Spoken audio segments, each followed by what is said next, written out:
Band ते बजवा लो हो साडे वीर दी वेडिंग है टन टन टन। सो कैसा सारे स्वागत है कमेंट सीरियल के मैं नमस्ते सभी को।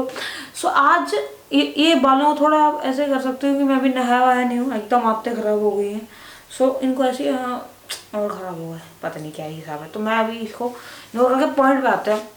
What is LTCG, long term capital gain. आज तो शेयर मार्केट पढ़ रहा हूँ, इसलिए एक यूट्यूब पे चैनल है उनका, CA रचना, उनका जाके देखो भाई, वो इतना अच्छा समझाती है। मैं खुद सीख के कुछ पॉइंट्स की मैं, जो मुझे लगता है कि बड़े इंपॉर्टेंट पॉइंट्स हैं जो लोगों को पता होने चाहिए, क्योंकि मेरे को ये पॉइंट नहीं पता था। वो ये कि अगर आप कोई शेयर या म्यूचुअल फंड खरीदते हो, उस पर टैक्स नहीं पड़ेगा। जैसे आप एग्जांपल देता हूँ, मान लो कि आप FD बनाते हो, तो मान लो कि 1 लाख की FD है और 10 साल बाद आपको, मे बी 8 साल बाद 9 साल बाद आपको मिल जाएंगे कुछ 2 लाख। डबल हो गया ना, 8-9 साल बाद डबल हो जाता है पैसा, 2 लाख हो गया। तो उस 2 लाख पे क्या होता है, जो आपने इंटरेस्ट कमाया होता है, वो 1 लाख का इंटरेस्ट कमा लिया, 1 लाख पे 1 लाख इंटरेस्ट कमा लिया ना, तो वो 1 लाख पे FD में 10% इंटरेस्ट ठुकता है और 10,000 फिर सरकार ही लेके चली जाती है। तो आपके पास आपका जो 1 लाख की कमाई हुई 8-9 साल बाद, उसमें से 10% तो ले गए ना सरकार। और वो FD 6 महीने की करो, चाहे 1 साल की करो, चाहे 5 साल की करो, चाहे 10 साल की करो, वो सरकार लेगी ही लेगी। और जितनी अमाउंट बढ़ती रहेगी एक लिमिट के बाद, शायद वो भी बढ़ जाता है परसेंटेज कमाई का।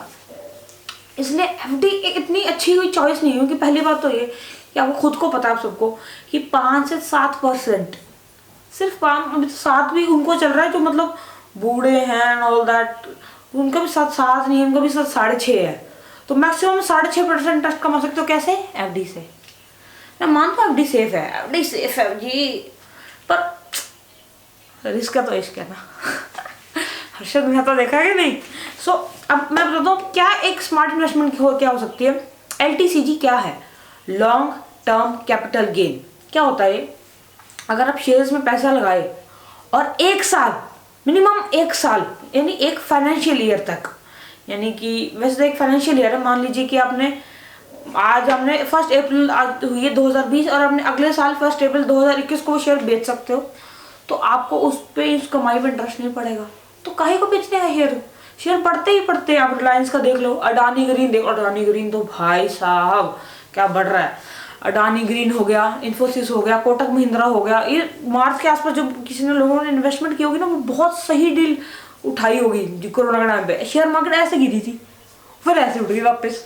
सो मतलब ये चीज़ समझने की बहुत ज़्यादा ज़रूरत है कि LTCG है क्या। मतलब आपको छूट देता है कि अगर आप 1 साल में शेयर्स पे कुछ पैसा लगाइए, मान लीजिए आपने शेयर्स पे लगाया, कुछ भी लगाया अमाउंट, 5 लाख लगा लिया, 1 लाख लगा लिया, कुछ भी अमाउंट लगा लिया, एंड उसके बाद वो अमाउंट 1 साल के बाद आपको अगर रेवेन्यू दे रही है, 1 साल के बाद, मिनिमम 1 साल के बाद, और वो आपको रेवेन्यू दे रही है 1 लाख तक का, मतलब एग्जांपल दीजिए 90,000 दे रही है, 1 साल बाद 1 लाख जो बन के 1,80,000 या 1,90,000 हो गया, तो वो 1,90,000 पे आपको कोई इंटरेस्ट नहीं देना।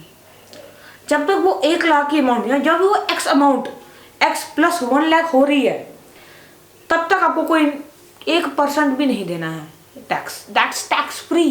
मतलब आप हर साल 1 लाख रुपए ऐसा कमा सकते हो एक्स्ट्रा, ठीक है ना, एक्स्ट्रा, जिसपे आपको कोई नहीं ब्याज देना, कोई ब्याज ना। इनकम टैक्स तो इनकम पे कट ही रहा है, FD वाले भी काट रहे हैं, आपकी कमाई पे जो कमाई करो उस पर भी काट रहे हैं। तो आपको, और ये लीगल है? इलीगल नहीं है, बिल्कुल इलीगल नहीं है। फिर सोच रहे हो कि यार ऐसे इलीगल एक्टिविटीज में फंस जाएंगे, पर ना, बिल्कुल भी इलीगल नहीं है, सबसे अच्छी बात। और क्या है कि अब आप सोचो कि शेयर मार्केट यार बड़ी रिस्की है, क्या करें, तो समझो मेरी बात को। 91-92 के आसपास शेयर मार्केट के सेंसेक्स की वैल्यू थी, वो 2,000 थी, आज 42,000 है। तो मतलब तो गारंटी है ना कि पैसा बढ़ेगा। अब मैं ये नहीं कहूँगा कि आप सारा पैसा जाके एक ही शेयर में डाल दो, या सारा अडानी में घुसा दो, या सारा रिलायंस में डाल दो, नहीं। ऐसे मान लो कि आपको X अमाउंट करनी है, तो उसको 5 शेयर में डिवाइड कर दो, 5 अच्छी कंपनीज में कर दो डिवाइड। मतलब कि अगर आपके पास 1 लाख है, 20,000 अडानी में डाल दो, 20,000 रिलायंस में डाल दो, 20,000 इन्फोसिस में डाल दो, 20,000 TCS में डाल दो, 20,000 कोटक में डाल दो। तो बात समझ रहे हो?